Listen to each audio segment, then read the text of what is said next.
like to take this chance to apologize to absolutely nobody. It's time! It's Sunday, June 26, 2022.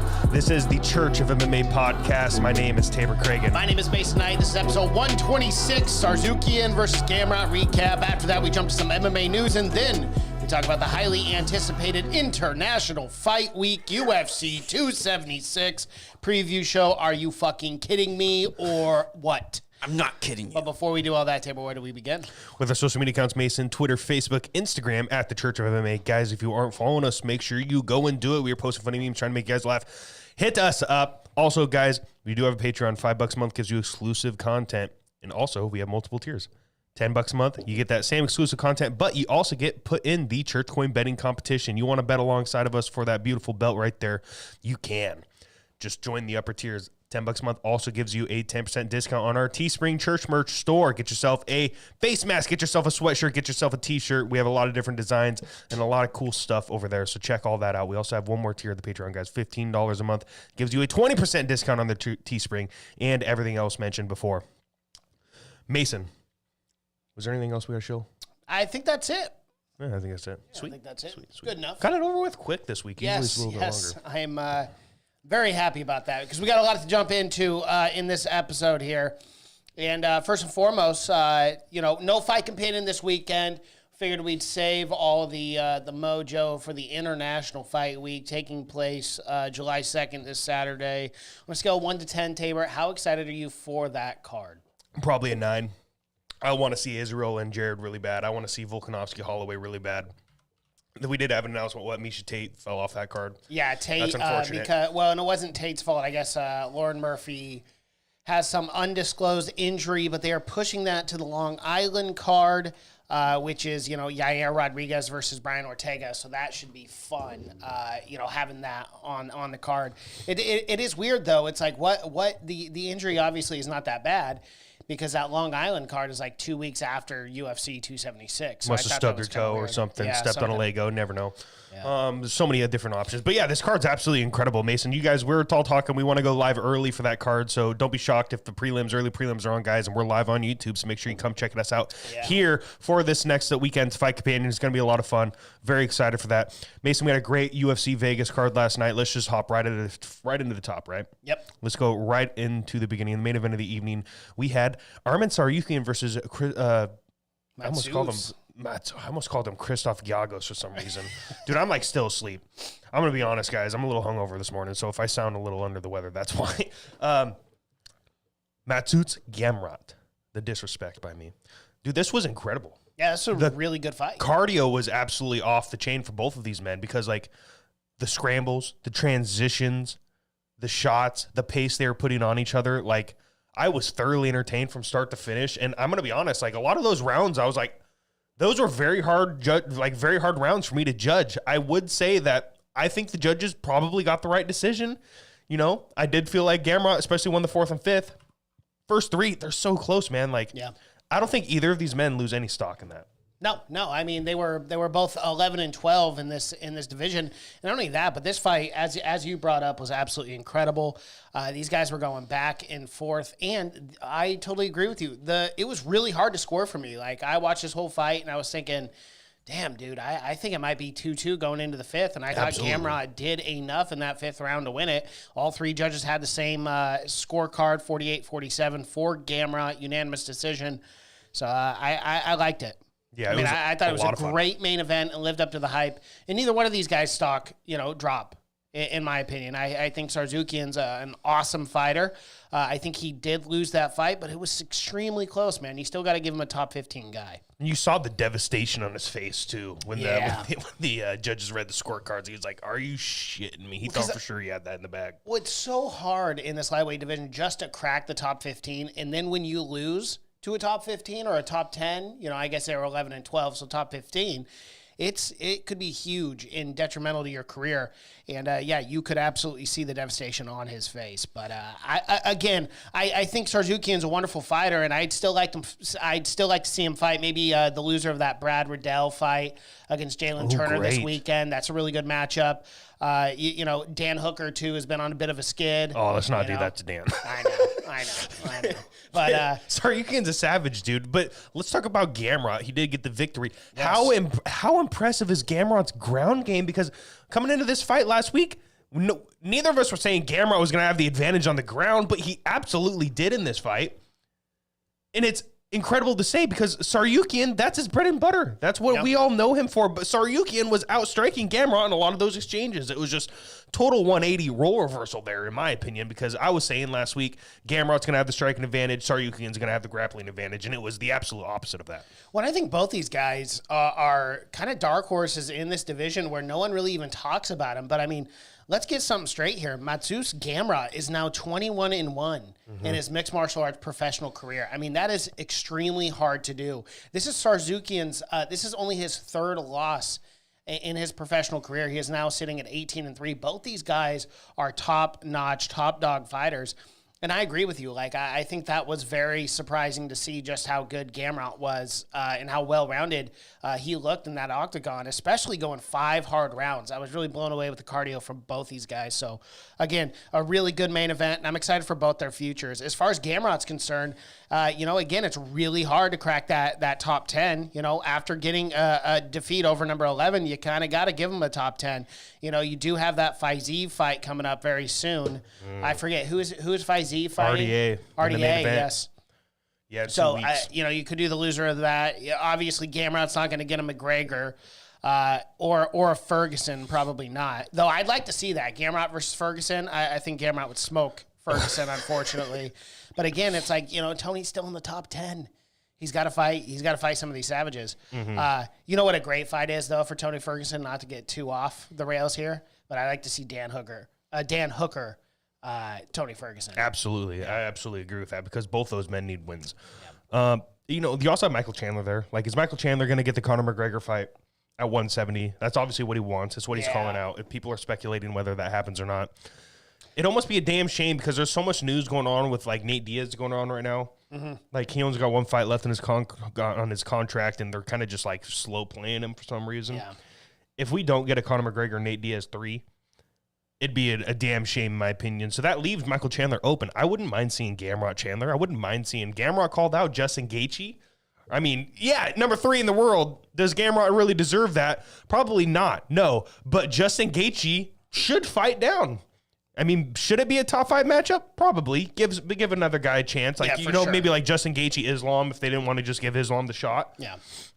It's weird. It depends. Like, I wouldn't be shocked if they went, hey, Justin, fight a Gamrot. Yeah. Because he deserves a big matchup. And it's just the problem is this lightweight division is the diva division. A lot of these guys are going to say no. Let's be real. So it's going to be very difficult for Gamrot to get we don't even know. Like, so they're obviously prepping this lightweight division for Islam Makhachev versus Charles Oliveira for the vacant. And I put that in quotation marks because we all know Charles Oliveira is the champion at 155. Bullshit. Yeah, it is bullshit that they stripped his belt for a half pound. But hey, whatever, it is what it is. Rules are rules. They must not be broken. It is what it is. Rules are meant but nonetheless, he is still my champion, unquestionably here. But they're doing that. So we got to ask this question: where does that leave Beneil Dariush here in this lightweight division? I have no idea. And not only that, but they're absolutely disrespecting him. Not to cut you off here, but they just dropped him down to 6. In the rankings. Yeah, did you notice that too? For what? Who jumped him? So Michael Chandler jumped him. Yeah. And then Gaethje for some reason is still top 3. Even though he just I don't understand this. But yeah, no. They pushed him down from 4 to 6. So I don't know. Weird. Yeah, I don't know. Are they going to do Beneil versus Islam? Like, that's the question, really, because I think they should just do Charles Islam. Yeah, they're working on Charles Islam, and that's the fight I want to see. I mean, realistically, but with them doing that fight, which I agree with, that's fine. Give me Islam versus Charles. I love that matchup. But Beneil Dariush has got to get a number one contender, bro. I mean, this guy's won, 7, 8 fights in a row. At some point, we got to get this guy the respect he deserves. Dustin Poirier. And, well, that's fine with me. Poirier's a great Poirier's fight. moving up to 170. The problem is we have divas now in this lightweight division that have all had their title shots and say no to fights and only want to fight Conor, essentially. So, which puts Beneil Dariush in a really hard spot. It's like he just so wants a shot at the belt. It's rough, man. Yeah. It sucks to be a lightweight right now in this UFC division, especially because we don't have a fucking quote unquote don't have a champion. You know what I'm saying? So you are right. So let me go through this list real quick, okay?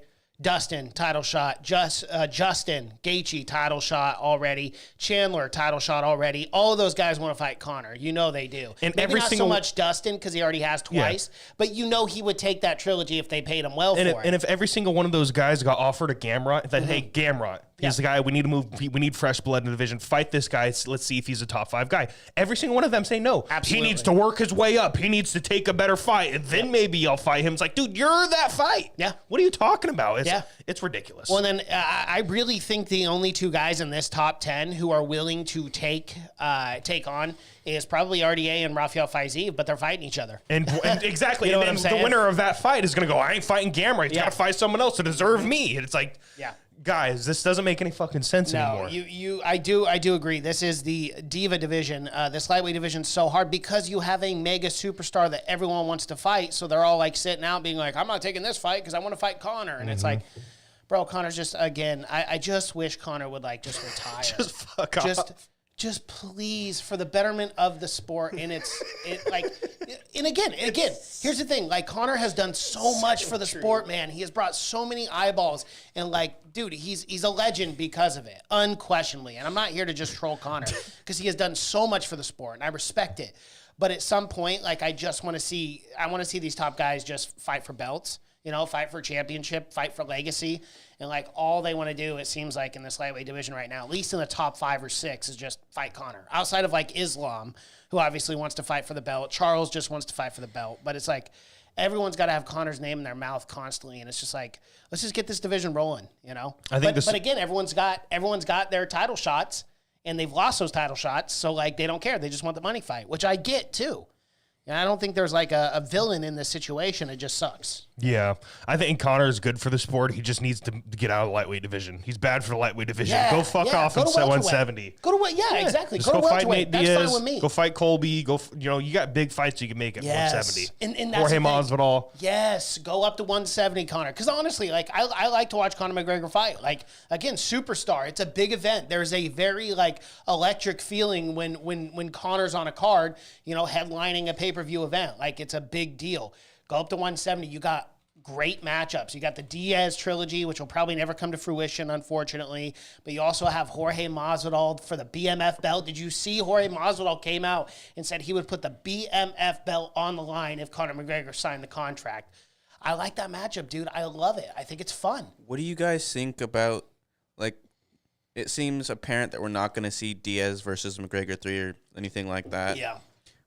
What if instead of that outside they do a boxing match? Well, Dana said that would probably be good for Nate. He needs to take that fight with Jake Paul. Yeah, I'm saying, what if we see Conor and Nate?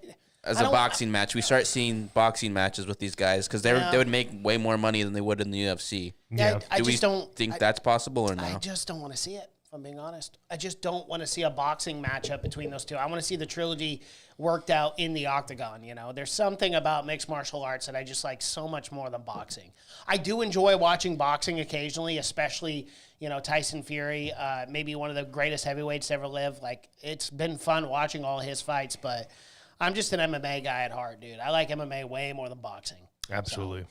Absolutely echo that entire sentiment. Let's get back onto the main event. We're going on a bit of a tangent here, but I totally enjoyed that conversation because it needed to be said. Like, Gamrot's in a hard position right here. Very hard. Because there's not a lot of guys that are going to say yes. Yeah. He might even have to fight down. So I don't know what's going to happen, but, like, this man is the real fucking deal. And he needs to be respected in this division because I really do think if you throw Gamrot against a lot of these top guys, he probably takes them down. And he might not outstrike a Justin Gaethje. He might not outstrike a Michael Chandler. He might not outstrike a Dustin Poirier, but he could definitely take them down and dominate them on the fucking ground. Well, and he definitely proved that his cardio is there for 5 rounds. Absolutely. And he can go hard. He can win He can put a those pace on him. championship rounds as well. And that's a huge thing when you want to start fighting these top 5, top 7 guys. So, I mean, he has proved it with this fight. Absolutely. Give a quick shout out to the chats. Cosmo, thank you so much for showing up. Tsarukyan is shout only out to 25, Cosmo. though. He's got time to develop and build back up. Connor's real value now is super fights, not contending for fights. Also, shout out to Zaid Magomed, my bad. Lacked the finish for 5-round match. He also said, let's go. It was a very, very close fight, guys. We had a lot of fun watching this main event. Let's get into church coin bets, Mason. So I put 2,000 church coin on Gamrot on a plus 200, and he did come through for me with that, and I got a 4,000 church coin return. My prop bet was also on Gamrot unanimous decision, which was a plus 475, which is crazy in my opinion.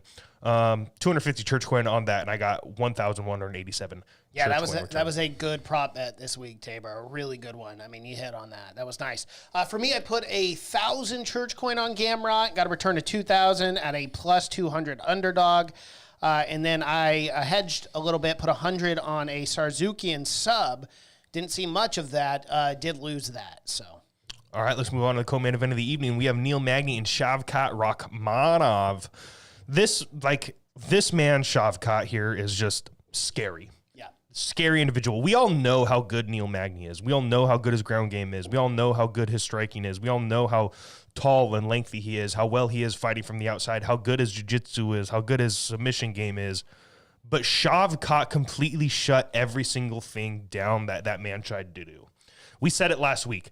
He needs to stay off the ground. If Neil Magny can fight from the outside, use that length, sprawl, keep away from the cage, keep this man away from you at all costs, because if Shavkat gets his hands on you, it's done. It's over. You have no chance. And he has consistently proven that in the UFC, that I will take you down and I will smash you. I know, like, so many people say that about, like, Islam and Habib, Arman Tsarukyan, like these elite wrestlers, these elite ground guys. They're going to be saying that about Shavkat very soon, because this man can take down the best of the best in this division. Yeah, it's absolutely phenomenal to see Shavkat Rakhmonov in just how dominant he is in his professional career. Now 16-0, a perfect record. And this guy is so good that he has never seen a third round, which in a lot of ways is really good, and it shows you how dominant he is. However, it is a very interesting aspect when he starts moving up even more in this division. I'd really like to see how that cardio holds up in those championship rounds, because we have seen guys so dominant throughout their career, and just finish guys within round 1, round 2, that when they get to those championship rounds, they fade, and you kind of see that element of maybe that bad spot in their whatever. Mm-hmm. I'm losing my train of thought here, but nonetheless, Shavkat, like championship rounds, like imagine him in championship rounds. Yeah, exactly. Like I'd love to see that. Like I think this man deserves a main event. Probably, if not his next fight, the one after. Yeah. Like, we need to see it. I mean, he did call out Stephen Wonderboy Thompson. Which is such a weird call out for me. Now, I understand it, because Stephen Wonderboy Thompson is a big name. He's an established name in this division. However, I thought it was a more, I guess he just thinks he's going to take Stephen down and implement that ground game and kind of do the same thing that he did here, But... yeah, I thought that was a strange call out, considering he just beat number 10 Neil Magny. I mean, I would have called out like a Vicente Luque coming off that loss or something, but Steven's not a bad matchup for him either. Vicente would be a great one, or even Bilal, But like once again, like these top 5 guys, they're probably not going to take a shot for Cott. They're going to be like, hey, he needs to fight one more time, and then he can take me. Yeah. I like Steven. I'm not going to lie. I like that fight a lot. I think it's a bad matchup for Wonderboy. Wonderboy called out Kevin Holland the other day, and I was like, that's a great matchup for Wonderboy. Mm-hmm. Like, that's a way better fight. But I think Steven did mention Shavkat too. And I'm like, dude, no, you want to avoid this man at all costs, because he will take Stephen Wonderboy down and dominate him, because I think he's got much better wrestling than Gilbert Burns does. Does he have the jiu-jitsu game Gilbert Burns does? No. But the wrestling aspect, absolutely he does. Scary matchup. Was Khamzat Chimaev Gilbert Burns? That was 3 rounds, right? That was 3 rounds. It wasn't 5, right? Was. Okay. Yep.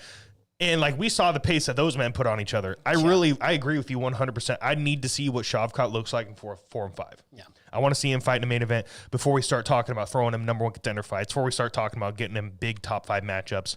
I really want to test that man's cardio, because if he can do that for 5 rounds straight, like that's somebody I'm going to be looking at like Potential him or Hamzat. challenger. Yeah, absolutely. Yeah. Like Bud Usman, obviously. Right. You know, we'll see what happens there. But I'm going to be watching Shavkat very closely. This man is special, in my opinion. Let's go on to church coin picks. I put Rachmanov. I took him for 1,000 church coin, gave me a return of 250. He was the minus 400 favorite coming into that matchup. Yeah, had I had more church coin, I definitely would have put more on Rachmanov. I put 600 church coin on him for a return of 150. All right, let's move on to the next matchup. Josh Parisian and Alan Badu. Mason, I'm not going to lie, I did not watch these fights. I didn't get home till like 1 a.m., 2 a.m. last night, yeah. This heavyweight bout, this Josh Parisian versus Alan Badeau. This was an awesome fight. I thought Parisian was going to get finished early in that first round, but just absolutely came back and just had the second win and was just throwing shots. He tried to finish it at the end of the first round, but there wasn't enough there. He was looking at the ref like, come on, call it, but there just wasn't enough. Badeau was not out yet. But Allen eventually gassed deep into that second round. Both guys were extremely tired. I thought at any second, either one of these guys was going to have a heart attack and pass out. I'm dead serious, man. I mean, they were so exhausted. And at one point, heavyweights, baby. Dude, at one point, Badeau was just laying there like, just call it, ref. I can't take another shot. I can't move my fucking arms. I'm too sore. Like, dude. And then eventually the fight was called off. But it was a very, very fun and entertaining fight for that round and a half. And Parisian ended up getting the job done. Had barely enough gas in the gas tank to get it done, but he was throwing a lot of shots too, trying to finish this fight. But they just weren't landing. They weren't like super effective where you could call the fight. But eventually he just gassed out Badeau, where Badeau was just laying there being like, all right, I'm going to take 5 or 6 of these and then just please call it, because I can't do this shit no more. It's the best breakdown I've ever heard in my life. It was, yeah. So that's awesome. That's basically where we're at with that fight. But it was fun. I put 100 church coin on Parisian, and I got a 90 church coin return on that. I put 100 on Bordeaux. Did not work out for me. All right. On to the next match. Thiago Moises versus Christos Giagos. I did see the highlights of this one. Bro. The submission was insane. I've never seen a submission for that before. He didn't even, he was just putting his pressure on his arm. With this other. It was weird. It was weird, but it was really cool to watch that choke kind of develop, because he kept trying to slip through with one arm. And then, Christos was trying to defend it, and then you would just see like a slithering little snake. Like Moises would just slide that other arm in. It was really cool to watch, because I was like, damn, he's sneaky here. Because if you're not paying attention, you would never see that coming. Like if you're Christos. But Thiago Moises getting the sub in the first round, and I wish I was a bet man these days, because, dude, I would have bet the fucking house at a minus 240 for Thiago Moises here. I knew that was an awesome bet. I just wish I would have had more church coin to be able to put on this specific fight.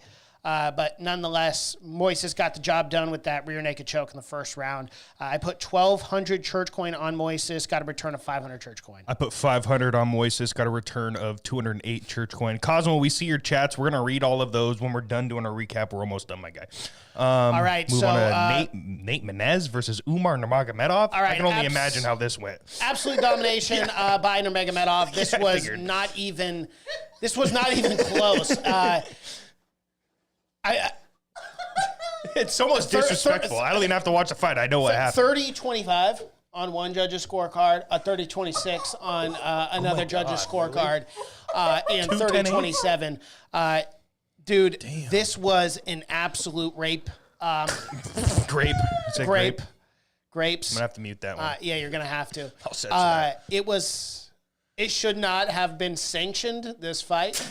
The commission should be ashamed of themselves. They really should, and someone should have stopped this fight. No, I mean, come on. I'm just joking around a little bit. Shout out to Nate, man. I mean, dude, you're taking on Nurmagomedov. Dude, the guy's got balls. I'm seriously, this guy, Devin's dying over there in the corner. But, I mean, What was shout out- more entertaining, this or Rose versus Esparza? Oh, bro, this was way more entertaining just to see the dominance of Nurmagomedov. And, for real, this Nate Manez guy, I got a lot of respect for it because a lot of guys aren't taking Umar Nurmagomedov. No, he's no good, one. too. He's 14-2. He's He's only had 14-2. one loss Yeah. his whole career before this fight. He looked... It's really hard to say that he looked good when it was 30-25. But I mean, you could tell, this guy's a good fighter. He's a good striker. It's just anytime he tried to throw a strike, Umar would take him down and just, butt fuck him. It was just, Nurmagomedov's just so good on the ground, bro. And those transitions are just so beautiful by Nurmagomedov that, shout out to Nate. He's not a bad fighter, bro. It's just this guy is so good on the ground that you just cannot do anything against Umar Nurmagomedov. But here's the thing, when Nate Manez, I'm very excited to see him fight in his next fight. Hopefully he doesn't get a savage on the ground Nurmagomedov, because I really do think this guy's a good fighter. It's just there's nothing you can do. There are levels to this wrestling and jiu-jitsu game, and dude, Umar just suffocated him this entire fight. But I'm not taking anything away from Nate. I'm not saying the guy's a bad fighter. It is what it is. It is what it is, man. He just got absolutely dominated on the ground. But I got a lot of respect for the Nate guy taking that fight. But yeah, Nurmagomedov, oh my goodness, holy hell, this guy. You know what you sound like? One of those people that says, "Oh, bless their heart," but you know what they really mean. Yeah, well, dude, I'm not trying to throw I'm not trying to throw disrespect on this guy. I got a lot of respect that he took this fight, but what? How else am I supposed to commentate on this? What do you want me to say? What do you want me to be polite here and be well, it was 30-25, but it was a close matchup? No, I mean the guy fucking got his ass kicked, but I still have respect that he took the fight, and I'm excited for his next fight. I don't know. I don't know what to say here. I feel bad. I don't feel like a good person breaking down this fight, but I don't know what else to do at this point. So yeah, to his camp. yeah. Just don't take the Nurmagomedov fight next time. Just don't take. Yeah. I put 100 church coin on Nurmagomedov because I knew he was going to dominate. And he was a minus 700. So, I mean, you had to put a lot of church coin on the line. Yes, you did. To get a return, which you did, Mason. It's actually worked out for you very well. Yeah, I put a 3,500 church coin on Nurmagomedov. Got a return of 500 church coin. So, yeah, that was fun. All right. Chris Curtis versus Rodolfo Vieira. This was another really good fight. This went to decision, judges' scorecards. I did have it Chris Curtis, 29-28. I believe, yes, this was a unanimous decision here for Chris Curtis. Fun fight. I thought a lot of different times. I thought Curtis was going to be able to end the fight, but did not. Vieira's a tough SOB. I'll give him that. I put 100 on Curtis for the win. I got a return of 62 church coin, and then I'll talk about my parlay, and then Tabor can talk about this bet.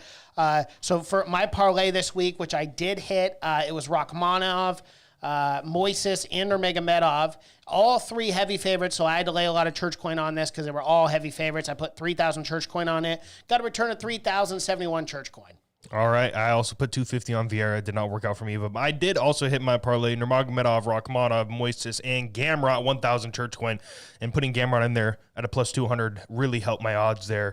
And on a 1,000 church coin bet, I got a return of 5,071 church coin, which brings my new total up. I made 10,380 church coin this week. I did a very good week, even though I did miss a few fights. So my new total is now 17,441 church coin. Yeah, my new total is 16,463. So we are neck and neck here. Tabor's got a 1,000 church coin lead going into International Fight Week, UFC 276, where a new undisputed church coin champ will be crowned, and that will be me. That will be me, folks. I cannot wait. I'm shaking in my boots. Yes, you are. So, yeah, very excited for that, guys. But before we do that, we're going to jump into some MMA news.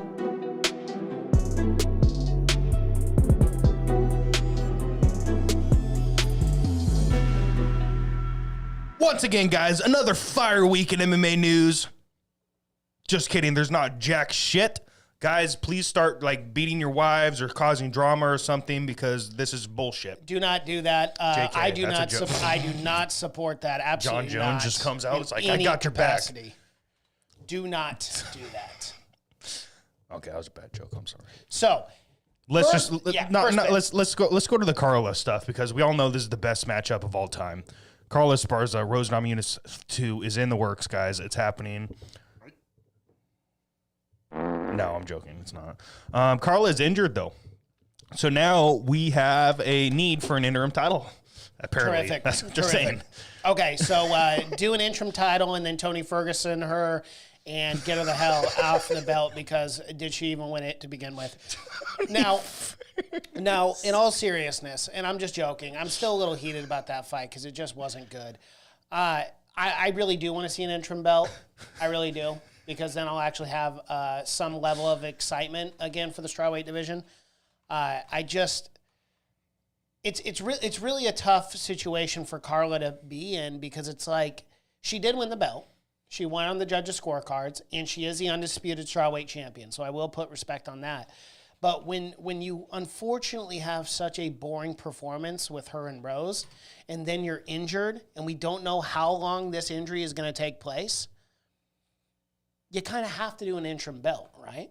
Like you have to, because like what. There's no entertainment value. Like no one's actually like being like, oh no, you gotta wait. We gotta see Carla take on this person or that person.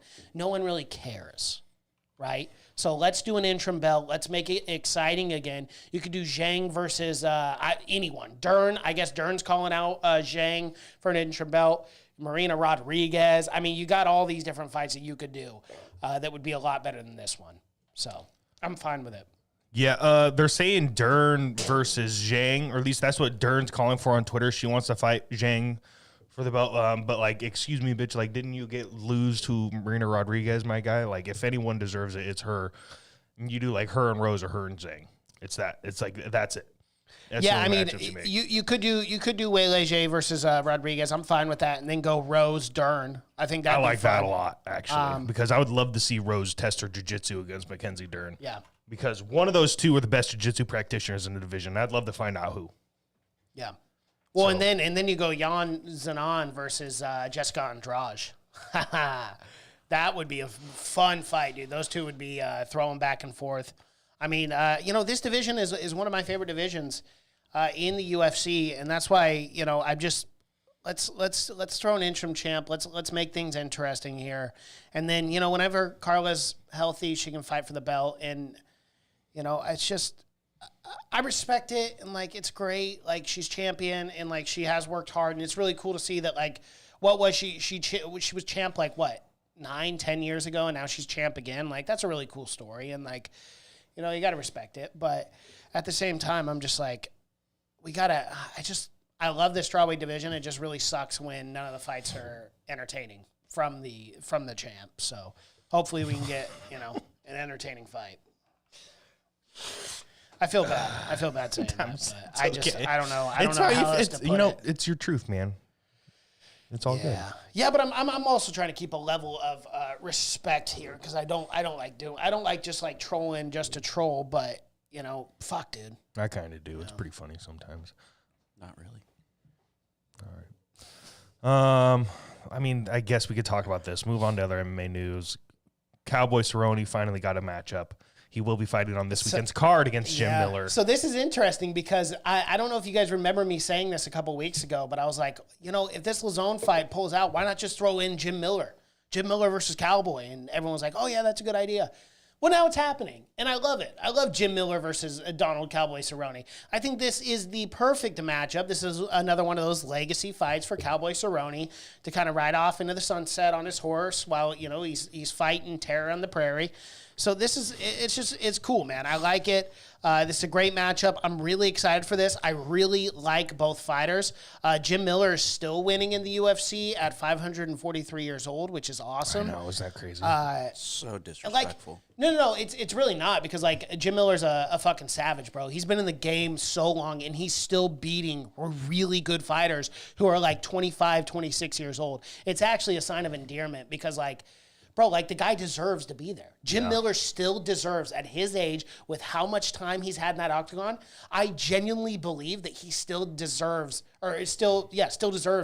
to fight in the UFC, unquestionably. Like, Jim Miller is still that good. I'm a little nervous for Cowboy now because that'll be like his third time making weight in the last month. Yeah, which has got to be really hard. It's got to be rough on him. Especially for your last fight, too, man. I mean, that's tough. That's really tough. Hopefully, he's kind of, maybe walking around 165, 170 right now, so it's not too much of a drastic weight cut. I mean, God, after the second weight cut, you might as well just be like, hey, I'm still on my diet. I'm still going to work at, 165, 170. But, Jim Miller, it's crazy. I just want to go back to Jim Miller again. Okay, because again, he deserves to be in the UFC. He's still kicking fucking ass. His last fight was a second round knockout. Are you kidding me? Are you fucking kidding me? This guy's just gonna keep winning too. Old, man. And I'm gonna take him versus Cowboy. So it is what it is. So am I, dude. Because Jim Miller still goes out there and he still gets W's. Again, me saying he's 543. I'm not saying that disrespect. It's just this guy's been in so many wars and he's still winning. It just blows me away, man. He's actually one of my favorite fighters in the UFC. So I am definitely going to be going Jim Miller here, unquestionably. What are the odds for this fight? Do you have them right there? Do they have odds there? Because this is a fight I'd actually like to bet on too. Plus 275 for Jim Miller. Minus 330 for Donald. Shut up. I'm not. Shut the fuck up. No Are you fucking serious? way. All in on Jim Miller. Bro, I have not made a real MMA bet, with real money in 8 months. But if that's the line right there, I'm laying the house on Mr. Miller. Please, we need the house. God. But okay, so let's actually bet on this one. No, so ESPN has Jim Miller minus 220 to plus 180. That's what ESPN has. Okay, That's so the UFC website. Jim's the heavy favorite. Look, I'm on the UFC website. They can do what they want. Yeah, they might have accidentally filled that out backwards. There's no way Jim Miller's not the heavy favorite. He's the minus 2 on ESPN. I'm on ESPN right now on the prelims. It's minus 220 to plus 180. Okay, yeah. So I was like, I was gonna say, all in Jim Miller. I'm literally driving to Oregon and I'm putting my fucking mortgage on Jim Miller at a plus 220. Are you kidding me? Still loses, you lose everything. Yeah, I know. Cowboy knocks him the fuck out. Finally gets a victory and. Knows how long. Yeah, okay. So I love that Cowboy's finally getting his fight. I'm very excited to talk about that. We will break this fight down more in our preview show, guys. Shout out to Cowboy. Shout out to Jim Miller. Oh, I thought we were on a preview show. No. Yeah, we're on MMA News still. No. It is what it is. We're there. We can start it. Preview show.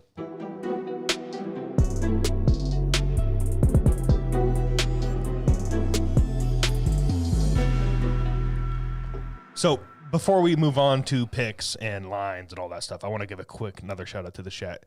Joseph Blotti, gentlemen, if you are the UFC, would you have booked Murphy versus Tate on the Long Island card or the UFC 277 card?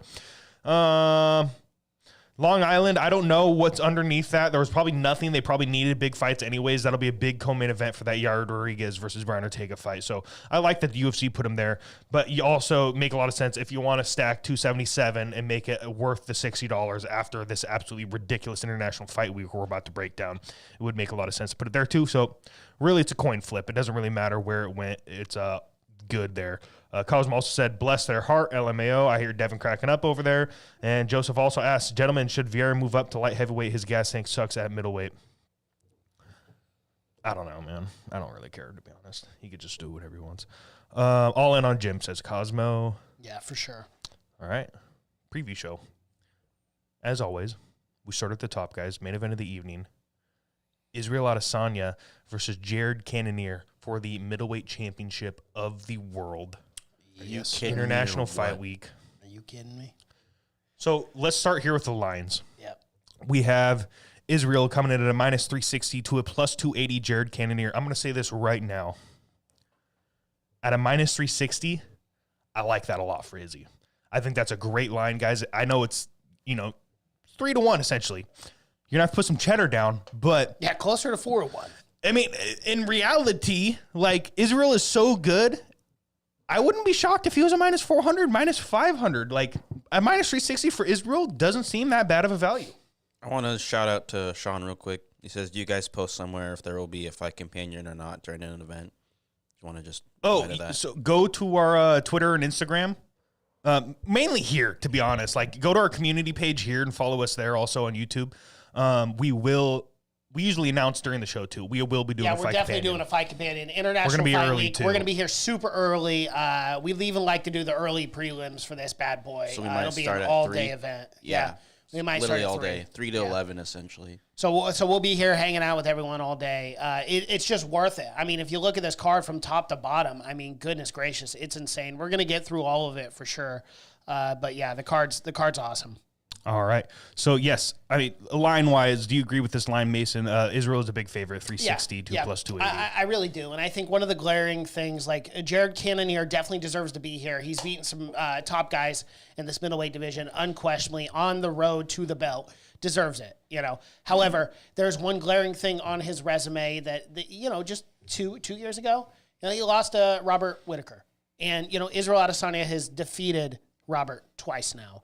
I just think realistically, Israel Adesanya is the best middleweight in the world right now. And, you know, he's proved that. Title defense after title defense. Like, Izzy's doing laps right now at this point. He's like, he's getting his seconds and his thirds. And, like, finally we're getting some new blood, you know, with Sean Strickland and Alex Pereira fighting this week as well. But, yeah.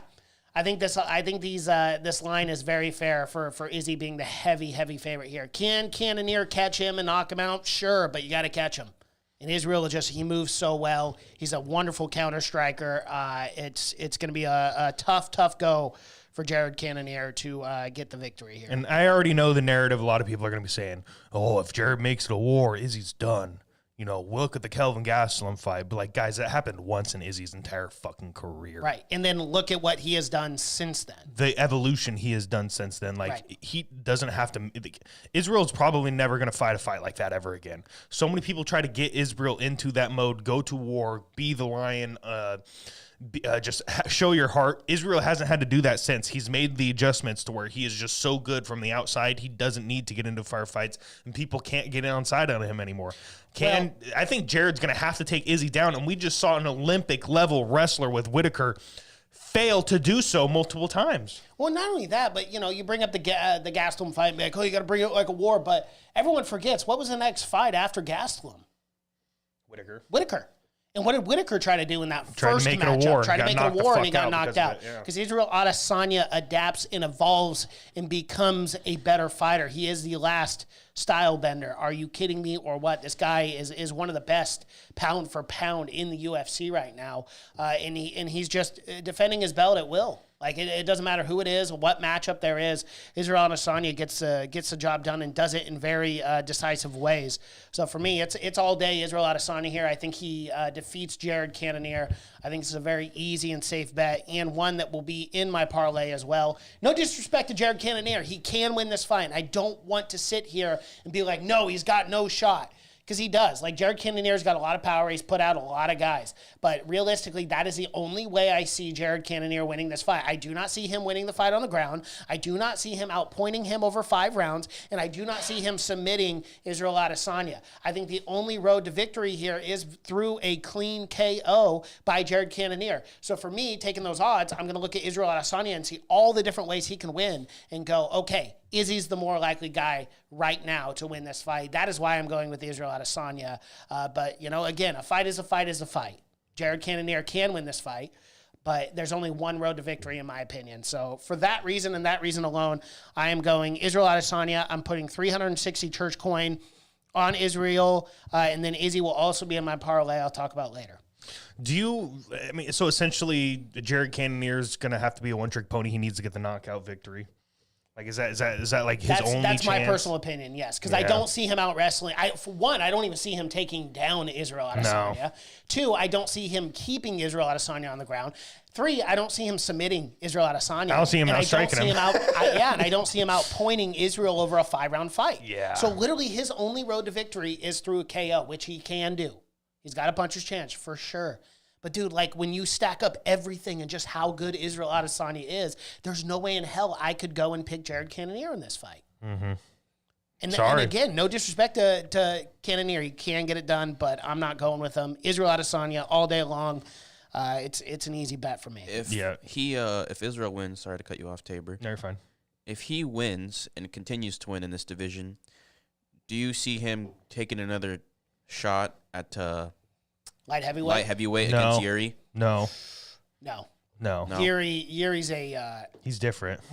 Jan was a different matchup. yeah, for that'd him. be rough. But I would like to see that fight because I feel like Yuri's going to be more technical. So against here's the two thing. technical fighters. If Israel Adesanya moves up, I actually do think I realistically think if he just completely obliterates the middleweight division in 2 to 3 years, right, and just runs through everyone who comes, I think Israel Adesanya will do it smart this time. I do think he'll move up to light heavyweight. If it becomes so easy for him, like Anderson Silva, if he breaks Anderson Silva's title defense records at middleweight and it's just having fun. It's too easy for him. There's not a challenge. I think Izzy takes a year off and he goes the John Jones route, which is actually 2 years, but puts on muscle, puts on that work that he needs to really be at 205. That was the only issue with him moving up. Is he weighed in at what, 195, 198? No, it wasn't that small. It was like 203, and he had a box of pizza in his hand. Right. Okay. So whatever it was, but obviously we all know that Israel Adesanya did not cut weight for that light heavyweight fight. We know he walked around at that weight. If Izzy can put on some serious weight and maybe get up to 215, 220, and does a 10, 15-pound cut to hit light heavyweight, I think he could contend there unquestionably. But he's got to get bigger. He's got to get bigger because he's got the length, he's got the strength, but he's just got to put on that muscle. And we saw what Jan did to him. Jan's not even like primarily a wrestler, but he just out-muscled Izzy down to the ground and held him down there. So, I mean, a lot of guys could do that. Like Glover, would you take Izzy would you take Glover over Izzy? I think so. I take Glover all day. Yeah. Yeah, I take Glover all day. I disagree with that. I'd take Glover in that fight. That's what I said. I know that Devin said no. Devin wait, said hold on. no. What? We're on the same Yes, page. I have an opinion too, Mason. This guy. No, I don't know, man. I don't want to see it. I don't want to see Yuri versus Izzy, to be honest. Like, Sorry to get off topic. No, it's fine. It's incredible of the matchup that is. I think Yuri is just a different beast. Like, he's fucking huge. He probably cuts way too much weight to get down to 205. He's so much stronger than Izzy, in my opinion. I just thought it would be an interesting fight to see. Dude, it'd be an entertaining one, I'll tell you that. They're both technical fighters from a certain standpoint. They're not out there blitzing. I mean, he kind of did in his last fight, but just a 5-round fight with these guys, two smart individuals, tacticians, how they fight. It'd just be a complete chess match. Yes, Yuri has more strength and whatnot, but I just still think it would be entertaining nonetheless. Oh, hell yeah. It'd be a fun fight. Absolutely. Sure. Let's just get into church coin picks. Mason, you're essentially in Israel all day. Yep. How much church coin are you going to put into this matchup, and what's your prop bet? So for this one, the odds aren't great. I mean, yes, they make sense. They do make sense, but the odds aren't great as far as like making a giant bet, because even if you made like a 12,000 church coin bet, which would be essentially almost all my church coin, I'd get like 3,000 or 4,000 in return. So for that reason and that reason alone, Izzy is in my parlay, but I'm only laying 360 church coin on Israel Adesanya, coming in at a minus 360. All right, I'm going to put 3,600 church coin on Izzy for the easy 1,000 church coin. And my prop bet is Izzy unanimous decision, 250 church coin. Let's move on to the co-main event of the evening. We have my prop is Izzy decision as well. It's how much? We need to clarify this, and I don't care either way. I'm just asking. Are we doing the prop bet specifically? Are we just doing decision, or like, because UD and split are also sub? That's decision. Parlays. Okay, so it just means decision. Yeah, decision, whether it's split, UD, just that's what I've been doing. Okay, because UD is like a lot more better odds than just decision. So that's why I wanted to know. Okay, so yeah. Okay, sure, then. We just do decision. Mine's the same way. Israel Adesanya, decision. Pretty easy here. I'm going to go 500 church coin via decision. Beautiful. Let's move on to the co-main event of the evening. The highly anticipated trilogy matchup between Alexander Volkanovski and Max Holloway. Alexander Volkanovski coming in at a minus 190 favorite to a plus 160 Max Holloway. What's your immediate reaction to this line? The line makes sense. I'd have it a little wider. I think so too. I think Max, 190 is a great value with Volk here. Yeah, it's a very good value here, because I would have it more at a minus like 240 to a plus 175, 180 for Max Holloway. But I mean, it is what it is. It's a good value. If you want to go place your bets, go place your bets now. This is the trilogy matchup. Yes, that second fight was extremely close. I thought Max squeaked it out. But boy, oh boy, since then, man, to see Alexander Volkanovski and what he's been able to do, and to be able to overcome Brian Ortega and those submissions in the fourth round is absolutely incredible. One of the greatest rounds in the UFC, definitely the greatest round that year. And then you have the absolute dismantlement of the Korean Zombie is now, the Korean Grim Reaper, because he's no longer with us. He absolutely destroyed, Chan Sung Jung. And like Alex Volkanovski is just so good, man. He is just one of the greatest fighters to ever live. 24-1. And like this guy is not talked about enough for pound. Like he is right there, man. He is right there for pound for pound. Shoulder checked a guy and made him. Yeah, that rugby fucking knockdown, that was awesome. But who does that? I know. But here's the thing with Max Holloway. Max Holloway has defeated everyone in front of him. He makes it look easy. Max is one of the greatest strikers we've ever seen in the featherweight division. He definitely deserves this fight. He deserves to be here. This is one of those rare scenarios where you can lose 2 title fights and still be right there and get a 3rd title fight, because who else? Max has taken on everyone and anyone and has won every single fight and done it in really impressive ways. I do love this matchup, but I just think after what I've seen recently from Volkanovski, I think he's going to win this fight, man. I really do. I think he'll outpoint him. I think so he'll too. win via decision. I think he's gonna put the nail in the coffin of this trilogy shit. I mean, everyone's like, Max Holloway won the 2nd fight. I get it, guys. We all judge fights differently. It was super close matchup. It could have went to either man. But guys, I think Volkanovski's going to look at that fight, make the adjustments that he needs, and I think it's going to be a domination like the first fight was. I didn't even think that first fight was close. That was like almost a 5-0 Volkanovski. Yeah. That's what that first fight was. The second fight, Max Holloway did so much better, but he still lost in the judge's opinion, which is the only opinion that really matters here, guys. If Max Holloway loses this matchup, he is done for featherweight championships. I don't see anybody defeating Volkanovski in this division anytime soon. Name a contender at 145, he gets smoked by Volkanovski, in my opinion. He's too well-rounded. He's too good. Technical. He's one of the most technical strikers in the entire division. He's got beautiful kicks. He's got a great fucking ground game. I don't know, man. I think he smokes Josh Emmett. I think he smokes Cater. I think he smokes Ortega. We already saw that. He'd smoke Yair. He smoked Zombie. Giga. He's going to smoke Max Holloway this weekend, guys. That's what I'm saying. Alexander Volkanovski, he will go down as one of the greatest featherweights of all time. I do think, if not the greatest. Max's If not the greatest, road to victory here would have to be submission. I truly believe that. Weren't you saying that last time, too? Yeah. The thing Yeah. is I just... Well, actually, I don't know if I was. Were you here saying last that? time. Someone was saying last time that the only way Max wins is by sub. I think I said that. Okay, I remember. I said this when the fight got announced and then canceled, and then he fought Zombie instead. Oh, That's okay. That's what I think his route to victory here, as we almost saw Brian Ortega do, is he has to get a submission. Because if they go on the feet for 5 rounds and it's a war, judges are probably going to just slide it to the champ, like realistically. Because in my opinion, I thought Max won the fight last time, or at bare minimum, it should have been a tie. So then it's better off 1-0-1, and then you could do the 3rd fight, in my opinion. But I think the best route to victory here for Max is to try just to go for the sub. That's the only way we've ever seen Volk in that much danger, is when he was in that guillotine. I mean, and he still got out, and then he got out of the rear naked choke. Like, what else is there to do? His power is unbelievable. His head movement, his movement in general is good. He's so technical, stiff jab. Like, Max is a great fighter, great boxer, all of that. But I still think his best route to victory here is to get a sub. I truly believe that. Interesting. I just don't think he doesn't have the game that like Brian Ortega did. And we saw what he did. I mean, he got out of the guillotine. He got out of the rear naked choke. And, like, Brian Ortega is the best jiu-jitsu guy in this entire division. I think he's got to go for it in the 4th and 5th round. Just try to, if it makes it there, to try to just get the subs. He could. After Volk is tired out. Like, there's no other way. Cosmo's got a question here that we definitely have to answer. He goes, if Max does win, do we get a 4th fight? Yes, you get probably the immediate rematch. If Max Holloway wins this fight, after everything Alexander Volkanovski has done in this featherweight division, not to give him an immediate rematch would be absolutely asinine.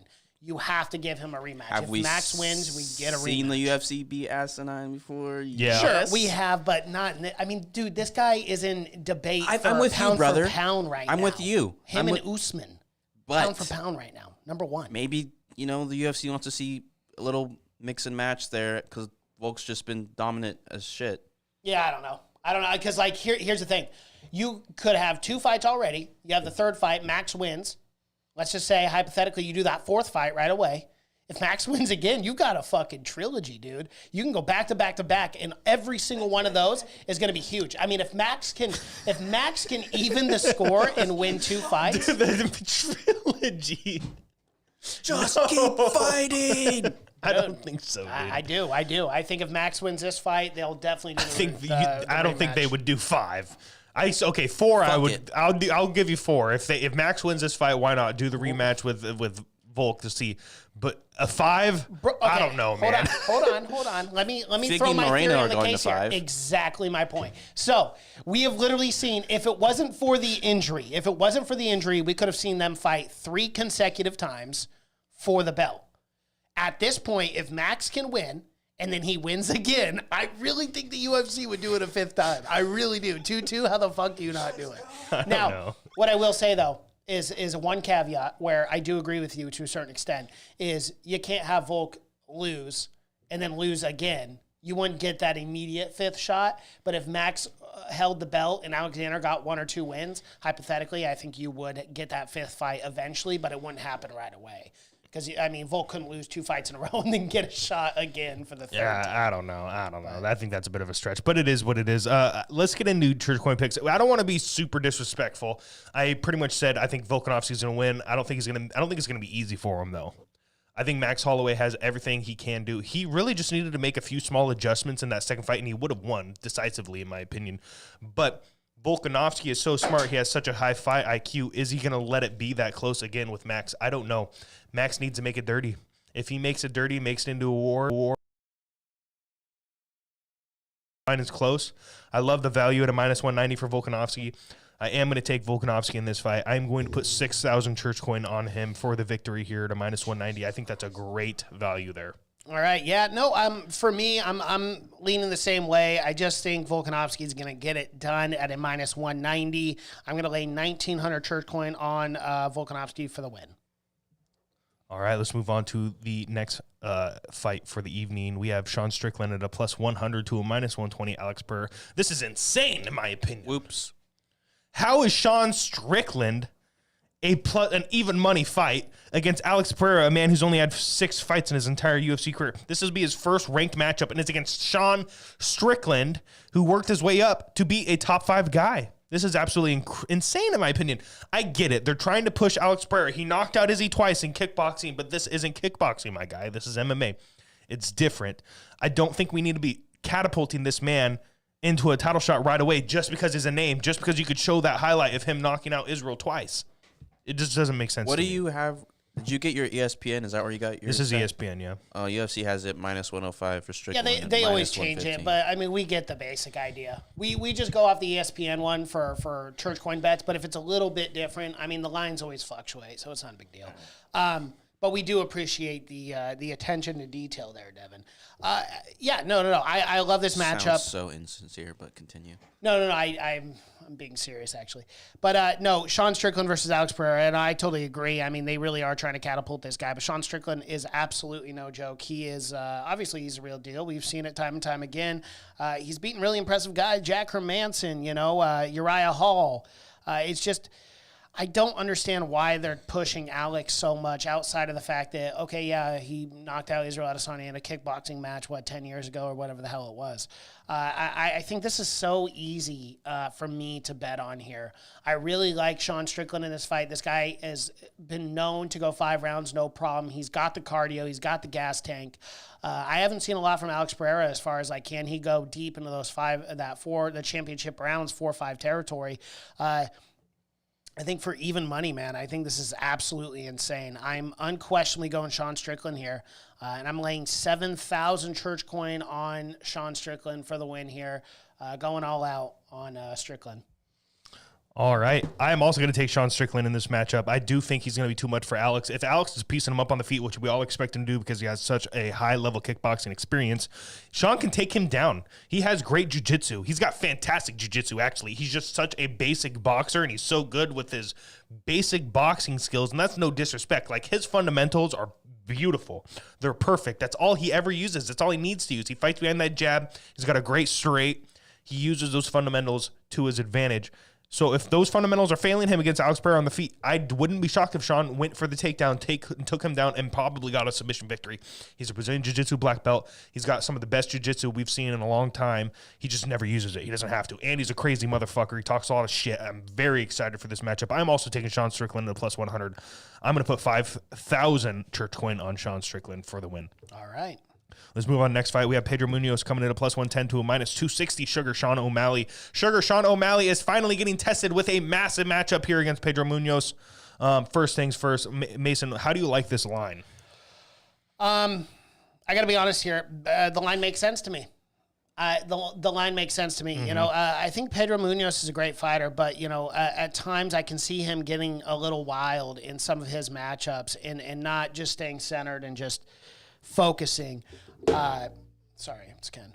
But Sugar Sean O'Malley here, he's been good, man. I mean, he's looked great as of late. He's a phenomenal striker. I mean, this guy has got the capability to just knock you out. I mean, that last fight, Rulian Paiva, I believe, was his last matchup. I thought he looked incredible. And, like, I'm so happy now that Sugar Sean O'Malley's taken on top 10, top 15 guys. Like, this is what I've wanted to see, and we're starting to see him rise in the rankings. I believe he's now ranked now at number 14 or 15 in the world.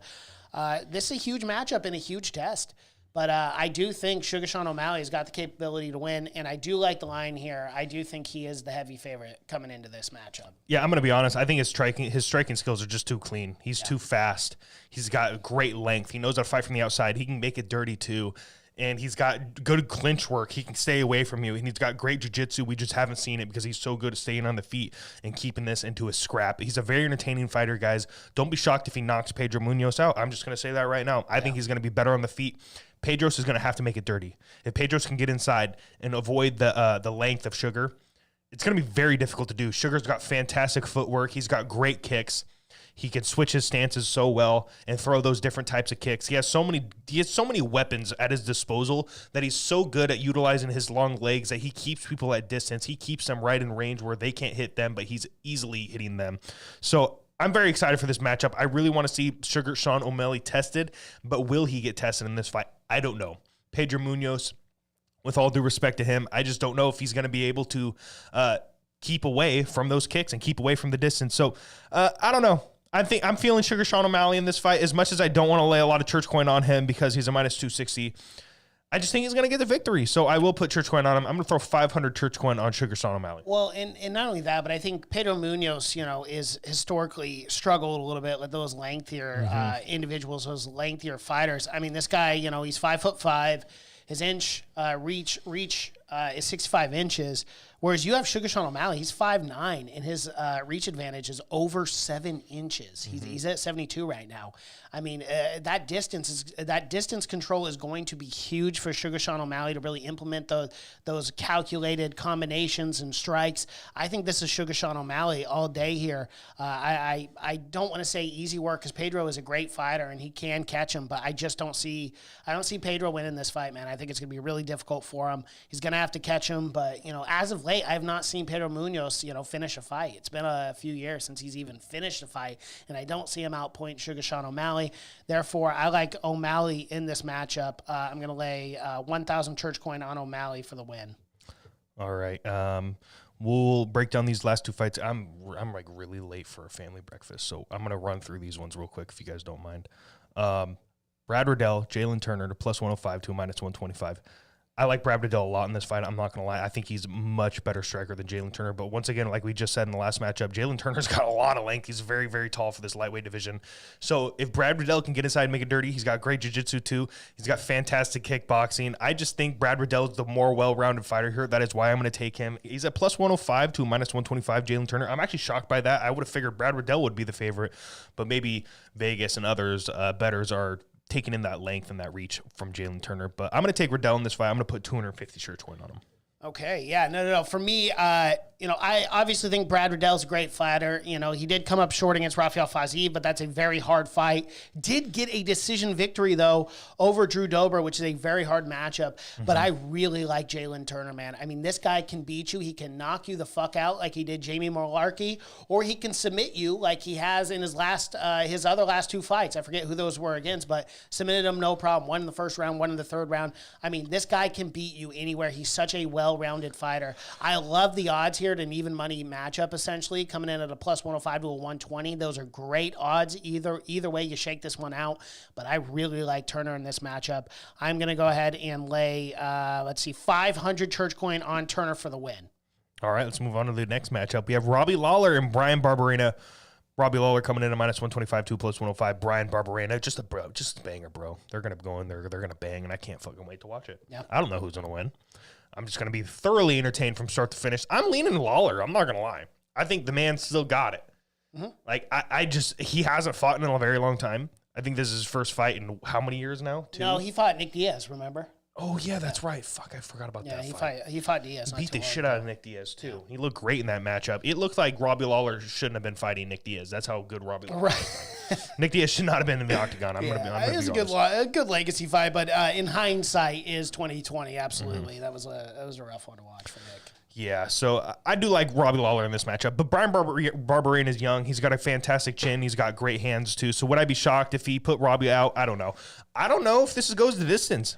Both of these men are super tough, but Robbie still got that power, dude. I think he could put Brian away. And if Robbie Lawler gets a big knockout, man, I'm going to be freaking the fuck out, and I'm going to be very happy for my guy. So I'm going to put 250 church coin on Robbie Lawler. I do like him, and I do think it's a decent line here at the minus 125. Yeah. I mean, I like both these fighters, but again, I'm gonna go with the OG, the legend here, Robbie Lawler at 40 years old. You know me, I'm a sucker for the vets. I still like to see him win.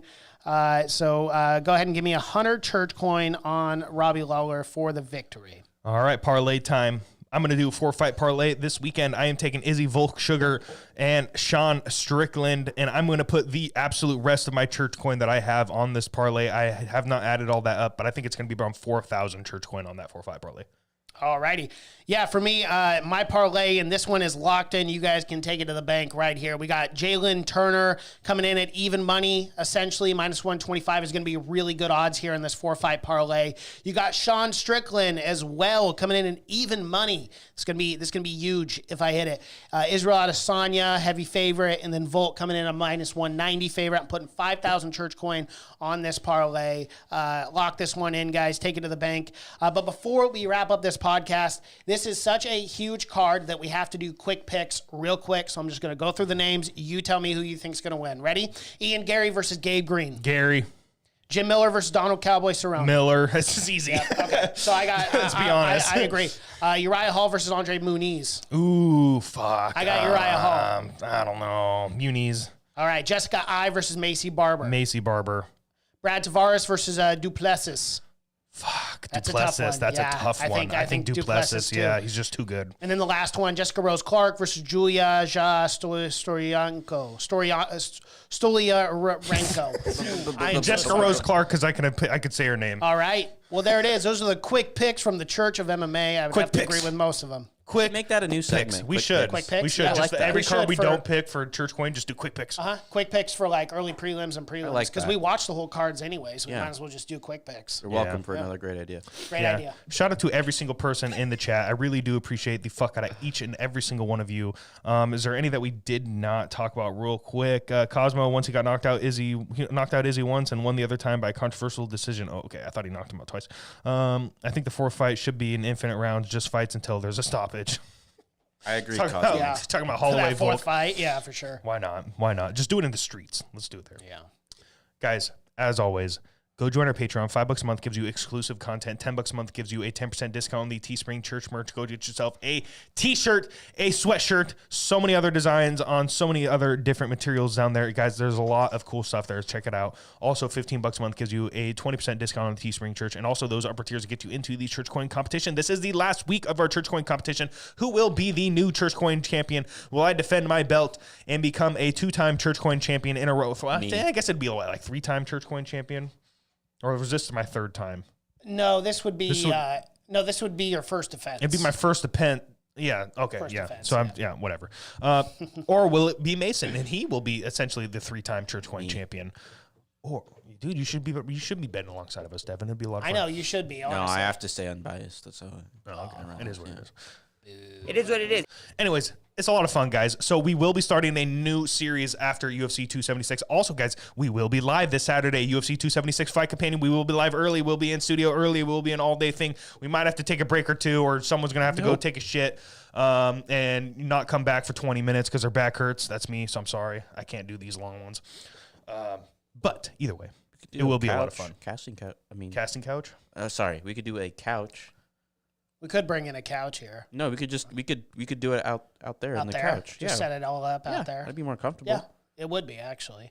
We'll figure Another it great out. idea by Devin. Anyway, Yeah, we could. I mean, that'd be a different setup, but we We'd literally have to move everything, the computer, the boards. That wouldn't be fucking that hard. All of that shit. But anyways, we can figure it out. We'll figure it out, guys. That might be fun. We That will might be live. something to do. We will be live in studio for UFC 276. It'll be a lot of fun, guys. So make sure you wait for that. Smash that like button. Subscribe to the channel if you haven't already. All of that stuff the YouTubers are supposed to say. And until next time, we appreciate the fuck out of each and every one of you. Guys, Twitter, Facebook, and Instagram as well. Go follow us there. We're trying to post funny memes. We're trying to make you guys laugh. Hit us up. Thank you guys so much for watching and listening to the Church of MMA podcast. We appreciate each and every one of you bad motherfuckers. This is the Church of MMA. My name is Mason Knight. That is David Craig and Devin Davis on the 1s and 2s. Thank you guys so much. And until next time. Cosmo says Devin's full of good ideas. He You're is. right. Thank you. I do not disagree. That is why he's... Kenobi! Okay, let's go.